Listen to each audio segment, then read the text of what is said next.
में मना रहा है। तो इसलिए आप सभी को भारतीय संविधान दिवस की हार्दिक शुभकामनाएं।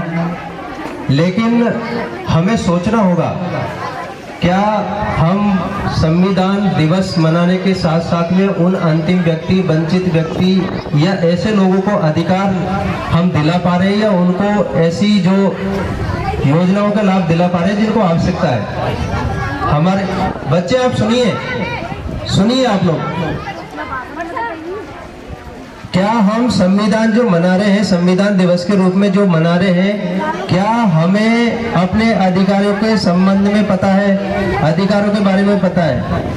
हमारे देश में जो संविधान बनाया गया है वो प्रत्येक व्यक्ति को जीने से लेकर के, स्वतंत्रता से लेकर के, स्वाभिमान से लेकर के सभी प्रकार के अधिकार देता है। और कहीं हमारी बॉडी, प्रॉपर्टी और रेपुटेशन को जहाँ कहीं हमें नुकसान पहुँचता है तो कानून की शरण देने का हमें अधिकार दिया गया है। हमारे शरीर के साथ में कोई मारपीट करता है, हमारी संपत्ति पे कोई कब्जा करता है या हमारे स्वाभिमान को कोई ठेस पहुंचाता है तो हम उसके खिलाफ कानूनी कार्रवाई कर सकते हैं। ये हमारे संविधान में हमें दिया है। संविधान में हमें बहुत सारे अधिकार दिए हैं। संविधान एक अलग से एक जो हमारे देश चलाने की जो प्रक्रिया है, संविधान के मुताबिक उसको चलाया जाता है। लेकिन जो वास्तविक रूप से वंचित व्यक्ति है वो आज भी उपेक्षा का शिकार है।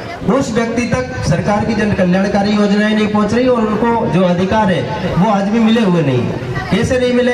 आज की तारीख में आप इतिहास उठा के देखिए, पहले जो बाल विवाह हुआ करता था वो बाल विवाह आज भी हो रहा है। और बाल विवाह जो हो रहा है वो बच्चों के साथ में उनके माँ बाप तो अन्याय कर ही रहे, लेकिन हमारे समाज के लोग भी उनके साथ अन्याय कर रहे हैं। क्योंकि किसी भी बच्चे का बाल विवाह करने का मतलब है कि उसकी हत्या कर देना, उसका भविष्य के साथ खिलवाड़ करना। ये बहुत गंभीर बात है, हमें सोचना पड़ेगा।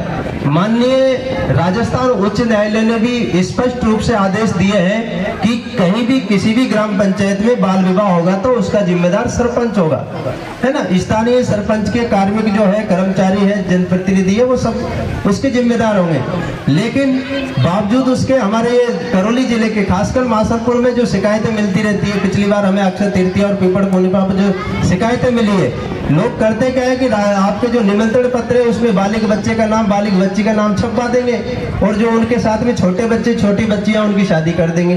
कोई पड़ोसी शिकायत कर भी देता है तो उसमें वो निमंत्रण पत्र को दिखा देते हैं, बच्ची जो बालिग है उसको दिखा देते हैं, साहब इसकी शादी है। तो क्या ये सही है क्या? ये बिल्कुल गलत है। बाल विवाह से होने वाले नुकसानों के बारे में हमें जानना पड़ेगा, बाल विवाह प्रतिषेध अधिनियम के प्रावधानों के बारे में जानना पड़ेगा और उसके लिए हम लोगों को जागरूक करना पड़ेगा। आप सब बच्चे और बच्चियों को जागरूक होना पड़ेगा। आपकी पढ़ने लिखने की उम्र है, अगर आपका बाल विवाह कर दिया जाता है तो आपका भविष्य क्या रहेगा? आगे जाकर के आपको मजदूरी करनी पड़ेगी, बेलदारी करनी पड़ेगी। क्या करेंगे हम लोग? भाई हमें पढ़ने का अधिकार है, जीवन जीने का अधिकार है, पालन पोषण का अधिकार है, सुरक्षा का अधिकार है। ये एक्ट क्यों बने? पीसीपीएलडीटी एक्ट 1994 में इसलिए बनाया कि हम आज भी महिला और पुरुष में भेदभाव करते हैं, बच्चियों के साथ भेदभाव करते हैं। जैसे किसी घर में दो बच्चियां हो जाएगी, परिवार तिलमिला जाता है कि नहीं हमें बेटा चाहिए। बेटा और बच्चियां कहाँ से आते हैं? बेटा और बेटी कहाँ से आते हैं? इसलिए उसकी रोकथाम के लिए हमारे देश की संसद ने पीसीपीएलडीटी एक्ट 1994 में बनाया, ताकि वो पता नहीं लगा सके कि उसके गर्भ में बच्चा है या बच्ची है, लेकिन बावजूद उसके भी हो रहा है।